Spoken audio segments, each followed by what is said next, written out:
रवि एक रेलवे कर्मचारी था जिसकी ड्यूटी रात में ट्रेन की पटरी पर निरीक्षण करने की थी। यह एक सुनसान जगह थी जहां कई साल पहले एक भयानक ट्रेन हादसा हुआ था।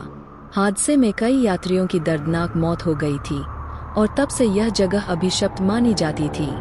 रवि को खबर मिली कि अगले स्टेशन पर एक पटरी में दरार आ गई है, जिसे जांचना बहुत जरूरी था। वह टॉर्च और उपकरण लेकर अंधेरे में निकल पड़ा। दूर दूर तक सिर्फ झींगुरों की आवाज और पत्तों की सरसराहट थी। लेकिन जब वह ट्रैक के पास पहुंचा तो उसे ऐसा लगा जैसे कोई उसके पीछे चल रहा हो। उसने मुड़कर देखा, लेकिन वहां कोई नहीं था।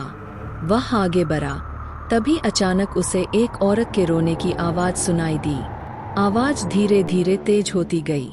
उसने टॉर्च घुमाई तो सामने एक धुंधली आकृति दिखी। एक औरत सफेद साड़ी में, बिखरे बाल, आंखों से खून टपकता हुआ। रवि घबरा गया और पीछे हटने लगा। तभी उसने देखा कि ट्रैक पर कई परछाइयां दौड़ रही थीं। कुछ के शरीर अधूरे थे, कुछ जल चुके थे और कुछ के चेहरे खून से सने हुए थे। यह वे लोग थे जो हादसे में मारे गए थे। अचानक एक कटीफटी लाश रवि के पास आकर चीखने लगी, तुम यहाँ क्यों आए हो? यह हमारी जगह है।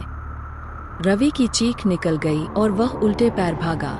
लेकिन जैसे ही वह मुड़ा, उसके सामने वही सफेद साड़ी वाली औरत खड़ी थी।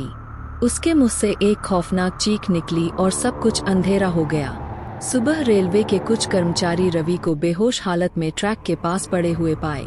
जब वह होश में आया तो बुरी तरह कांप रहा था।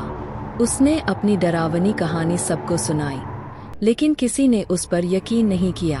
पर एक बूढ़े कर्मचारी ने धीरे से कहा, तूने भूत देख लिया, बच गया, यह बहुत बड़ी बात है। अगली बार यह मौका नहीं मिलेगा।